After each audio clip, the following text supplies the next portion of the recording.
அனைவருக்கும் வணக்கம். நம்ம கரண்ட் அஃபேர்ஸ் கொஸ்டின்ஸ் டெய்லியும் பார்க்குறோம். ஸோ இப்போ என்ன கொஸ்டின் பார்க்க போகிறோம் அப்படின்னா, டிக்ளைனிங் ஃபர்டிலிட்டி ரேட் அப்படின்னு சொல்லி கொடுத்துருக்காங்க. குறையும் கருவுறுதல் விகிதம் அப்படிங்கிறது கொடுத்துருக்காங்க.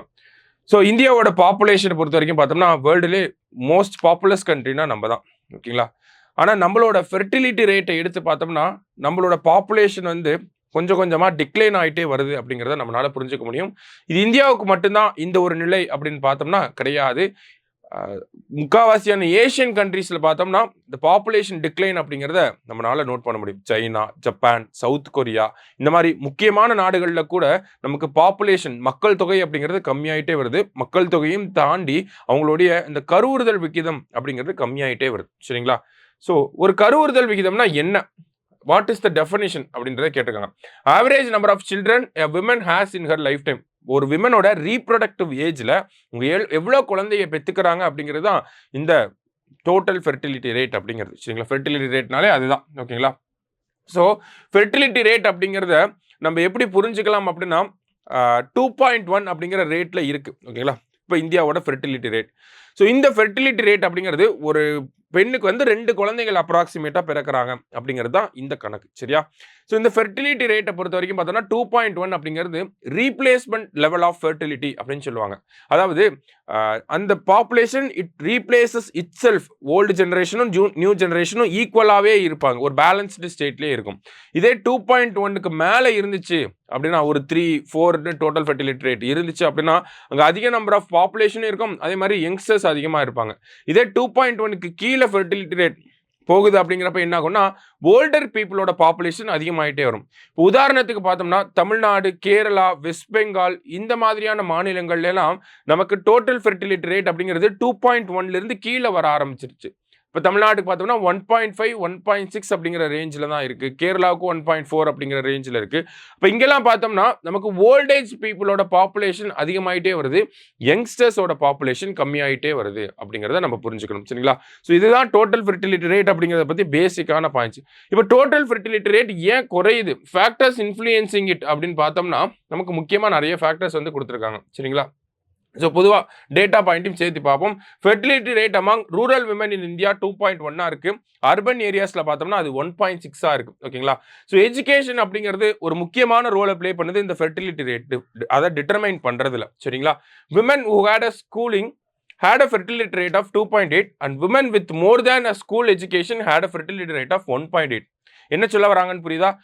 ஸ்கூல் மட்டுமே முடிச்ச பெண்கள் பார்த்தோம்னா அவங்களோட ஃபெர்டிலிட்டி ரேட் 2.8, கிட்டத்தட்ட 3 குழந்தைங்களை பெற்றுக்கிறாங்க.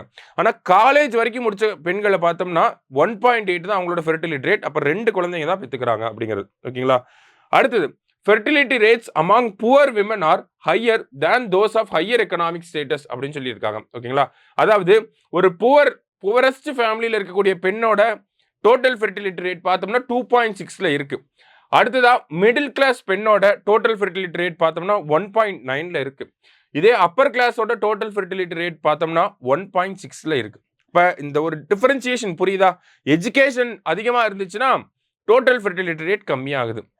நம்மளோட எக்கனாமிக் ஸ்டேட்டஸ் ரொம்ப வெல் ஆஃப் பீப்புளாக இருந்தோம்னா நம்மளோட டோட்டல் ஃபெர்டிலிட்டி ரேட் கம்மியாகுது. அப்போ இந்த ஒரு லிங்கேஜ் தான் இந்த இடத்துல நம்ம பார்க்குறோம். சரிங்களா? அதே மாதிரி தான் ஏஷியன் கண்ட்ரிஸ் ஃபுல்லாகவுமே இந்த ஒரு விஷயத்த எக்ஸ்பீரியன்ஸ் பண்ணிகிட்டே இருக்காங்க. என்ன ஒரு விஷயம் அப்படின்னா சைனாலும் சரி, சவுத் கொரியாலும் சரி, ஜப்பான்லையும் சரி என்ன ஆகுது அப்படின்னா பொதுவாகவே அவங்களாம் வந்து பாப்புலேஷன் கண்ட்ரோல் மெஷர்ஸை வந்து எடுத்திருப்பாங்க. அதையும் தாண்டி இப்போ டோட்டல் ஃபெர்டிலிட்டி ரேட் ரொம்ப கம்மியாயிருச்சு. ஓகேங்களா? முக்கியமாக பார்த்தோம்னா women shunned childbearing to escape the pressure of heavy work both at home and in the office. So இந்த கண்ட்ரீஸில் இந்தியாவோட கொஞ்சம் ஓரளவுக்கு அட்வான்ஸ்டாக இருக்கக்கூடிய நாடுகள். ஓகேங்களா? இப்போ இந்த விஷயங்களை ஏன் பார்க்குறோம்னா இப்போ நம்ம பார்த்தோம் எஜுகேஷன் ஒரு ஃபேக்டராக ப்ளே பண்ணுது, எக்கனாமிக் ஸ்டேட்டஸ் ஒரு ஃபேக்டராக ப்ளே பண்ணுதுன்னு. அடுத்தது இந்த மாதிரியான ஃபேக்டர்ஸும் இந்தியாவுக்குள்ளே வர ஆரம்பிக்கும். அதனால தான் நம்ம அதை அட்வான்ஸ்டாக பார்க்குறோம். சரிங்களா? ஸோ என்ன சொல்கிறாங்க அப்படின்னா சைனா, ஜப்பான், சவுத் கொரியாவில் இருக்கக்கூடிய பெண்கள்லாம் குழந்தை பெற்றுக்கிறதையே ஒரு பேர்டனா நினைக்கிறாங்க. மதர்ஹுட் இஸ் அ பேர்டன் அப்படின்னு நினைக்கிறாங்க. ஓகேங்களா? ஏன்னா அவங்களுக்கு வீட்லேயும் குழந்தை பெற்றுக்கிட்டாங்கன்னா ஒரு ப்ரெஷர் இருந்துகிட்டே இருக்கும், குழந்தைய பார்த்துக்கணும் அது இதுன்னு சொல்லிட்டு. அதே மாதிரி ஆஃபீஸ்க்கு போனால் அங்கேயுமே ஒரு செட் ஆஃப் ப்ரெஷர் அப்படிங்கிறது இருந்துகிட்டே இருக்குது. இதை பேலன்ஸ் பண்ண முடியாமல் குழந்தையே வேண்டாம் அப்படிங்கிற ஒரு முடிவுக்கு இப்போ இருக்கக்கூடிய பெண்கள் வந்திருக்காங்க அப்படிங்கிறத சொல்லியிருக்காங்க. சரியா?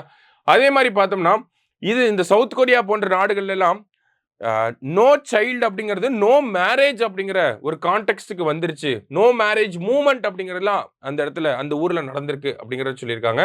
ஸோ இதனால அங்க இருக்கக்கூடிய அரசாங்கங்கள்லாம் இப்ப என்ன பண்ண ஆரம்பிச்சிருக்காங்க அப்படின்னா, மேரேஜையும் சைல்டு பர்த்தையும் ப்ரொமோட் பண்ண ஆரம்பிச்சிருக்காங்க. ஒரு கட்டத்துல பார்த்தோம்னா, சைல்டு பர்த் அப்படிங்கிறத நம்ம குழந்தை பெத்துக்காதீங்கன்னு சொல்லிட்டு இருந்தாங்க. இப்ப பெத்துக்கோங்க அப்படிங்கிறத சொல்லிட்டு இருக்காங்க. சரிங்களா? அதே மாதிரி பார்த்தோம்னா, நமக்கு ஆ ஹாங்காங்ல வந்து இந்த ரெண்ட் குடுக்கறதுக்காகவே ஒரு செட் ஆஃப் நிதிய வந்து அரசாங்கம் ஒதுக்கியிருக்காங்க. ஏன் அப்படின்னு பார்த்தோம்னா, it is due to the people that even the minimum housing facilities required to raise a child are not available அப்படிங்கிறத குடுத்திருக்காங்க. ஓகேவா? குழந்தைய வளர்க்கறதுக்கு தேவையான வீடு, அந்த மாரியான விஷயங்களுக்கு கூட அரசாங்கங்கள் நிதி குடுக்க ஆரம்பிச்சிருக்காங்க அப்படிங்கிறத சொல்லியிருக்காங்க. ஓகேங்களா? அடுத்ததா வேற என்ன பண்றாங்க அப்படின்னு பார்த்தோம்னா, நமக்கு சிங்கப்பூர்ல ஒரு சேவிங்ஸ் அக்கவுண்ட்ட குழந்தை பிறந்தோனே அந்த குழந்தை பேர்ல ஒரு சேவிங்ஸ் அக்கவுண்ட் ஓபன் பண்ணி அதுல காசு போடுறாங்க.